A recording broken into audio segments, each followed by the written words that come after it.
अब चोरियां शुरू कर दी। अब जब चोरियां शुरू करती हैं तो हमारी पुलिस एक्टिव रहती है। अब जब पुलिस एक्टिव होती है और जो वो पकड़ती है तो जानते हो सबसे पहले प्रॉब्लम कहां से आती है?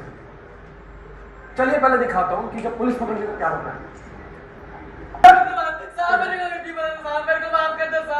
तुझे नहीं पता था चोरियां कर रहा है, जो चोरियां करना शुरू किया तूने, और वो पैकेट किसने दिया? मुझे नहीं पता उस पैकेट में क्या था। अच्छा तुझे नहीं पता उस पैकेट में क्या था? तुझे नहीं पता उस पैकेट में क्या था?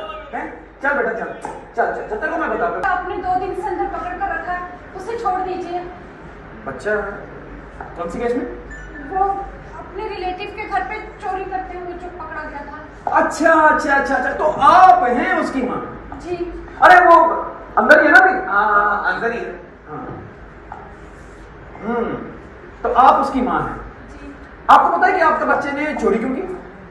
जनाब वो छोटा है, उसे नहीं पता था क्या करना है, प्लीज उसे छोड़ दीजिए। आपको शर्म नहीं आती है बात कहते हुए कि उसे नहीं पता था कि ये सब क्या है, लेकिन आपको तो पता था कि इसका परिणाम क्या हो सकता है?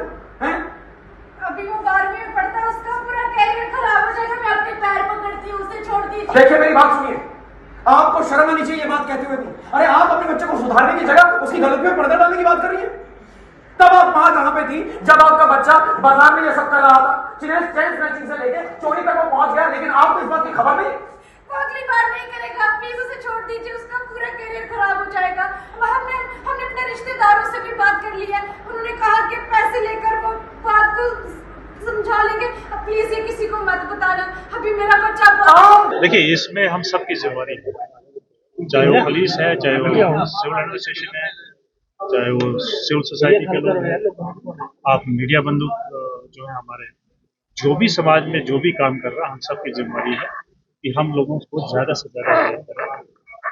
इसके नतीजे क्या होते हैं उनको लोगों तक पहुँचाएं।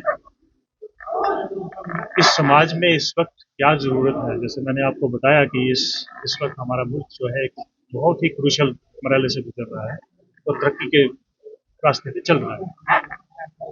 और मैं ये चाहता हूँ, बल्कि पूरा समाज ये चाहता है कि हम सब मिलके इस मुल्क की तरक्की में हाथ बटाएं। अगर किसी को लगता है कि नहीं, हम कानून को अंगूठा दिखा के, कानून को नहीं मान के हम अपना काम करेंगे, इस सोसाइटी में अपना तथ्य मिटाएंगे, क्रिमिनल एक्टिविटीज़ करेंगे, ड्रग्स में बेच के पूरा समाज को खराब करेंगे, तो वो हम होने नहीं देंगे। लेकिन फिर वही बात है कि हमें, देखिए इनको हमें मुजरिम की तरह नहीं देखना है, इनको हमें विक्टिम की तरह देखना है। और विक्टिम जब हम जिस तरह से हम किसी बीमार आदमी का इलाज अपने घर में करते हैं, डॉक्टर के पास ले जाते हैं, उसकी पूरी सेवा करते हैं, उसी तरह इन लोगों के साथ ट्रीटमेंट करने की जरूरत है। हमें ये मानने में दिक्कत नहीं होनी चाहिए, हमें इसको आइडेंटिफाई करना है और ये मानना है कि ये प्रॉब्लम है, तब जाके ये चीज़ें ठीक होंगी। तो प्रॉब्लम को सॉल्व करने के लिए हम सबको जुड़ना पड़ेगा। पुलिस काम कर रही है, इसमें कोई बुराई नहीं, और जो भी हमारे पास कानून में व्यवस्था है उसको पूरी शिद्दत के साथ इस्तेमाल कर रहे हैं, चाहे उनके बैकवर्ड फॉरवर्ड लिंकेजेस हों, चाहे उनकी प्रॉपर्टीज़ हों, चाहे उनके फाइनेंशियल लिंकेजेस हों, सबके ऊपर काम हो रहा है। दिक्कत क्या है कि ये बहुत बड़ी प्रॉब्लम है और ये नेशनल नहीं, इंटरनेशनल रेमिफिकेशंस इसमें लिंकेजेस हैं।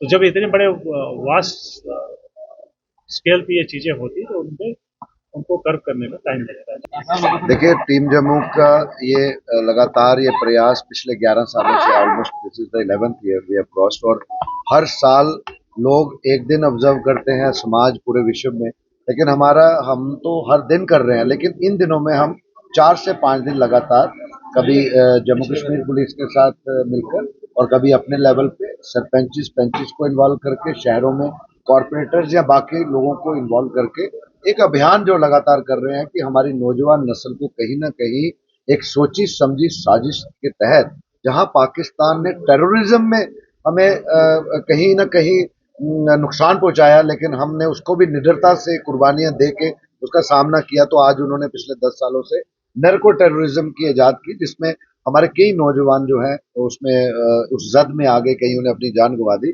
तो हमारा एक निरंतर प्रयास है कि हम अपनी राष्ट्रवादी सोच रखने वाले नौजवानों को नाली में गिरा हुआ नहीं देखेंगे।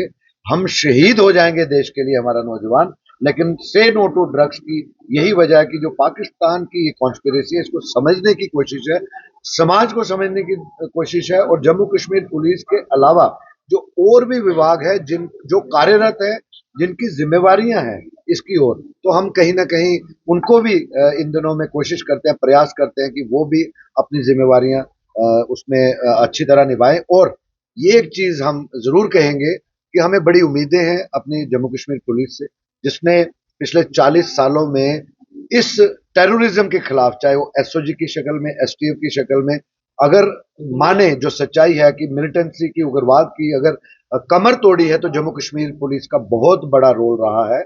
और उसी तरह हम जम्मू कश्मीर पुलिस के एक सिपाही से लेके एक चौकी अफसर, एसएचओ, एसएसपी और डीजी लेवल तक से ये उम्मीद रखते हैं कि उसी जाबाज तरीके से इस नैर्को टेररिज्म को जम्मू कश्मीर से वापस पाकिस्तान की तरफ धकेलना है, यही वो